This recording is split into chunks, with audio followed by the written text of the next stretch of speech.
Something exciting happened next door to us at Chimney Stack Farm, and we are very excited because we can now get pig feed next door. They're also selling this feed. It's a pastured pig pellet from Tony's Feed and Seed in Munster, available here between Dallas and Tyler. If you're interested in it, please email me below and I'll set you up with the right people to get that feed.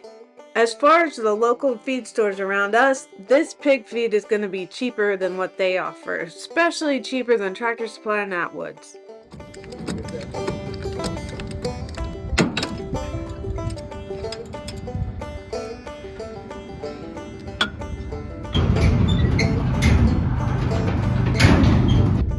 Here we are at the mesquite lease, and I told y'all in the last video I had news about this.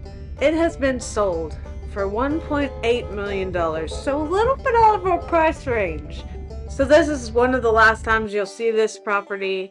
I had dreams of building a big cattle herd out here, and that's now been crushed by developers, so thanks a lot. I was going to go on and on about how I hate developers and more people, but back to the story. Because we now only have 15 acres and possibly another property that's very small to use for cattle, we had to thin the herd. Of course, we get up early and the cows are nowhere to be seen. We're supposed to be selling Crockett today, but if we can't catch him, we can't do anything about it. So I've been walking for a while. Derek's off walking in a different direction. I don't know. We may not get to do this today. Now they show up at the back gate hours later. And there's old Crockett. We had two reasons for getting rid of Crockett, our longhorn bull. A, he was becoming more and more aggressive, and we'd had other people just fishing out there having problems with him as well, so he'd become a liability. He also came after me, and he's gone after Derek too. The second reason is at auction, when you sell a calf, people are looking for black cows, aka Angus.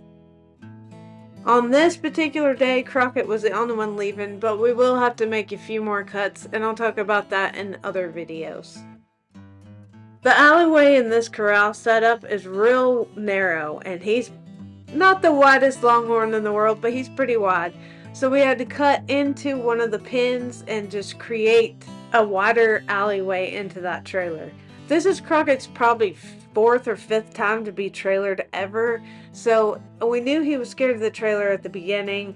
And I forgot to set up the GoPro to show y'all. He came after us one time, and after we both changed our underwear, we got him loaded. Bye, Crocky. Thanks for the calves.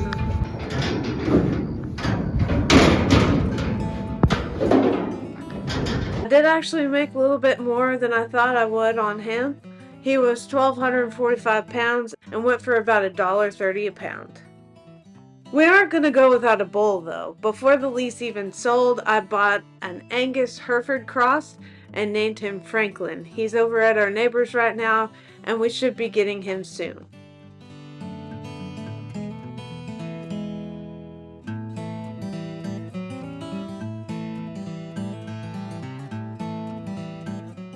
Meanwhile, Frida and Lucy and the twins are having a good time, eating as much as they want and swimming in the stock tanks. Just a nice little group family here on the farm. The turkeys have been interesting this year. I had to separate the males because they were fighting too much, and Mavis was fighting too. Drac is over there, and Dennis was the chosen Tom this year for Mavis, and she chose him, I didn't. And Mavis has been sitting on eggs this year, which is crazy. It is now April 13th, and somewhere around early April she started sitting on them. She sits on them through wind, rain, whatever. She's in there. So hopefully we get some turkey poults. I'm not sure what I'll do with them, but hopefully we'll get some. And if you can't see the count, there's 5 in there. She had just laid that 5th one near the front of it. I think baby turkeys are one of the cutest birds ever with their big old eyes. They're just, oh, they're so cute. Here's another batch of cuties. These babies are 4 and 5 weeks old now, so that means they're going to start showing signs of coccidiosis, which is a disease that goes after the intestinal tract. It can kill them in the long run, and why not treat for it? Now, the lucky ones can get an immunity through mom's colostrum against coccidiosis.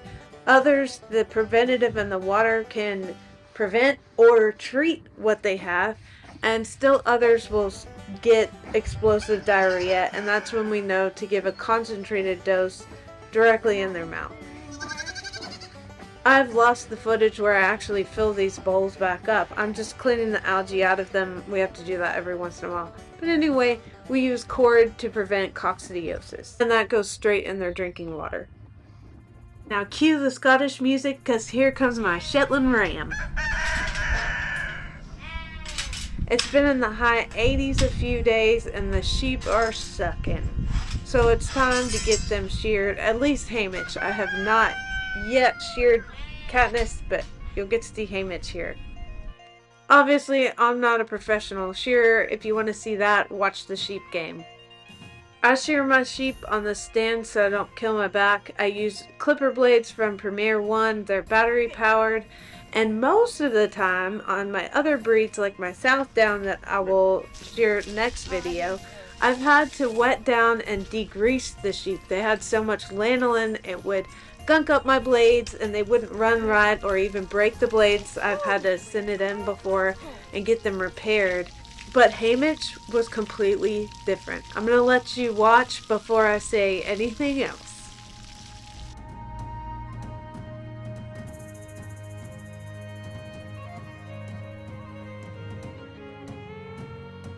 I had no idea with this Shetland what I was in for, but he was the easiest shear I've ever had, and watch how behaved he is the whole time. This has never happened before. He is such a good ram. I am in love with the Shetland breed. I don't care what Derek says, I'm getting more.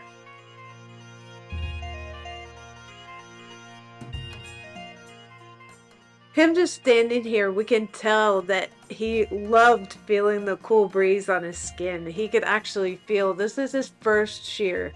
Now, before you go saying it's cruel to have him in Texas, it is hot for them, but it does work as air conditioning and a warming system for them. I dare say most people in Texas have hair sheep, which means that their wool just falls out. That's how it's naturally supposed to happen. Like the bighorn sheep we have here in the wild, it just falls out. But these domesticated wool breeds just grow more and more wool. They do have to be a certain length for spinning, but most of the time I just try to shear them before it gets real hot. Right now they're getting into the transition from winter to summer temperatures, so it's even suckier for them.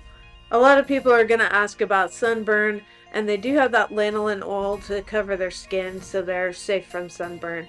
The problem he had is he had a lot of wool before, so when he wanted to scratch on something, it didn't scratch his skin, and now it does. So he figured out real quick he has to be real careful under barbed wire fences, and I did have to put some blue coat on a little hole he made in his skin under the fence. The last thing I was going to do was trim his hooves and get him some CD&T, and then Katniss came around the corner and started yelling at him, and he freaked out a little bit. Oh.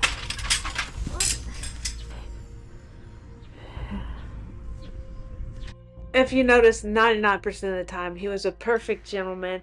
Right after this, I joined the North American Shetland Sheep Breeders Association. He is now going to be registered, and I am looking for 1, maybe 2, if I can sneak it past Derek, Shetland ewes. Here is his fleece. It was wet, so it didn't really stay together, but I did shear it in one piece this year. Okay. It is dumping rain right now. Actually, it's in between dumping rain. It's not as bad. I looked out into the pigs to make sure everybody was okay, and Luna's babies have been walking the fence line in another pen. Apparently forgot how to get back to her and into shelter, so now I have to go get those.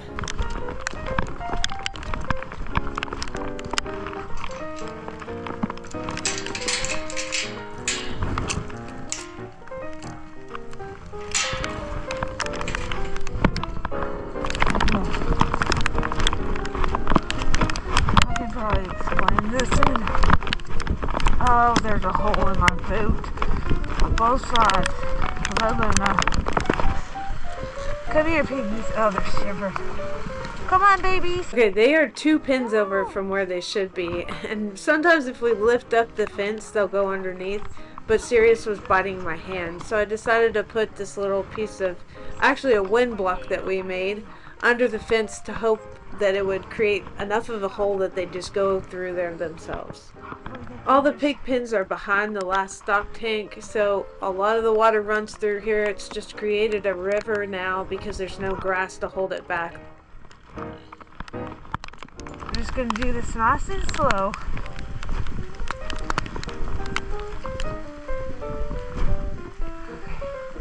Keep going. Keep going. Right there. Go across. Go under. Go under. Please go under. Please go under. Right there. It was a long shot try by myself, but I decided to walk away and try to find another solution while maybe they slipped under.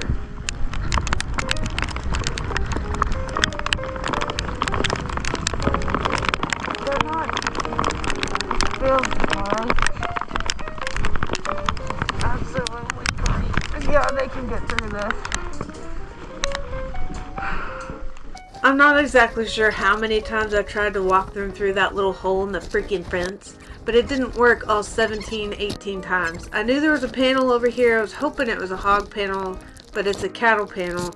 I know they can fit through the bottom, but I was still gonna try to funnel them with that panel through the hole in the fence.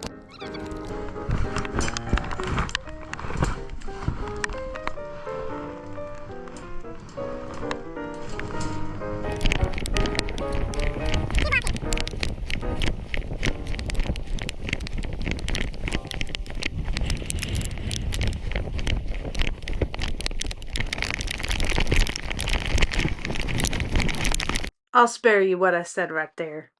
Y'all can't go through the fence. Ah!